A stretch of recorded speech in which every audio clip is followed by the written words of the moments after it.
ಈಗ ನೋಡಿ ನಾನು ಸಿದ್ಧಗಂಗಾ ಮಠದ ಸ್ವಾಮಿಗಳ ಬಗ್ಗೆ ಹೇಳ್ತೀನಿ. ಹ್ಮ್ ಹಿಂದಿನವರು ನಾವು ಅಪ್ಪಟ ಹಿಂದೂಗಳು ಅಂತ ಪ್ರತಿಪಾದನೆ ಮಾಡ್ಕೊಂಡ್ ಬಂದ್ರು ಶಿವಕುಮಾರ ಸ್ವಾಮಿಗಳು. ಹೌದು. ಈಗಿನವರು ಇವ್ರೇನ್ ಮಾಡಿದ್ರು, ಸತ್ಯನಾರಾಯಣ ಪೂಜೆಗೂ ಲಿಂಗಾಯತರಿಗೂ ಏನು ಸಂಬಂಧ ಅಂತ ಒಂದು ಹೇಳಿಕೆ ಕೊಟ್ರು. ಈಗಿರುವ ಹೌದು. ಆಗ ಸತ್ಯನಾರಾಯಣ ಪೂಜೆ ವೈದಿಕರದು, ಹಿಂದೂ ಧರ್ಮದ್ದು, ನಾವು ಲಿಂಗಾಯತರು ಹಿಂದೂ ಧರ್ಮದವರಲ್ಲ, ನಮ್ಗೆ ಸಂಬಂಧ ಇಲ್ಲ ಅನ್ನೋ ತರ ಅಭಿಪ್ರಾಯದಲ್ಲಿ ಹೇಳಿಕೆ ಕೊಟ್ರು. ಸಿದ್ಧಗಂಗಾ ಮಠದಲ್ಲಿ ನೀವು ಲಿಂಗ ಸ್ಥಾಪನೆ ಮಾಡಿಲ್ವಾ? ಲಿಂಗಾಯತರು ಹಿಂದೂ ಪ್ರತ್ಯೇಕ ಅಂತ ಅನ್ನೋದಾದ್ರೆ ಇಷ್ಟಲಿಂಗವನ್ನು ಮಾತ್ರ ಪೂಜೆ ಮಾಡ್ಬೇಕು, ಸ್ಥಾವರ ಲಿಂಗ ಪೂಜೆ ಮಾಡಬಾರ್ದು.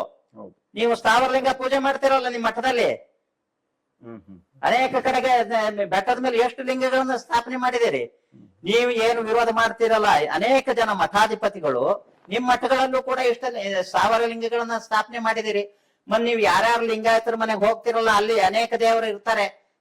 ನೀವು ಸಭೆಯಲ್ಲಿ ವೇದಿಕೆಯಲ್ಲಿ ನಿಮ್ ದೇವರನ್ನ ಒಳಗೆ ಹಾಕ್ರಿ ಅಂತ ಸಭೆಯಲ್ಲಿ ಹೇಳಿದ್ರಲ್ಲ, ಹಂಗೆ ಮನೆಗೆ ಹೋಗಿ ಆ ದೇವರನ್ನೆಲ್ಲ ಆಚೆಗೆ ಹಾಕಿಸ್ರಿ, ಪ್ರತಿಯೊಬ್ಬರ ಮನೆಗೆ ಹೋಗಿ ಹಾಕಿಸ್ರಿ. ಕೆಲವು ಮನೆಗಳಲ್ಲಿ ಹೊರಗೆ ಹಾಕಿಸ್ಬಹುದು, ಇನ್ ಕೆಲವು ಕಡೆಗೆ ಏನ್ ಅನುಭವಿಸ್ಬೇಕಾಗುತ್ತೆ. ಪ್ರತಿಶತನೂ ಯಾರು ಹಾಕಲ್ಲ. ಮತ್ತೆ ನೀವು ರೌಡಿಗಳ ತರ ನಡ್ಕೊಂಡ್ರೆ ಮತ್ತೆ ನೀವು ಧರ್ಮಗುರುಗಳಿಗೆ ಹೆಂಗ ಆಗತ್ತೀರಿ, ಸ್ವಾಮೀಜಿ ಅಂತ ಹೆಂಗ ಆಗ್ತೀರಿ ನೀವು? ಈ ನಿಲುವನ್ನು ಬದಲಾವಣೆ ಮಾಡ್ಕೊಳ್ಬೇಕು.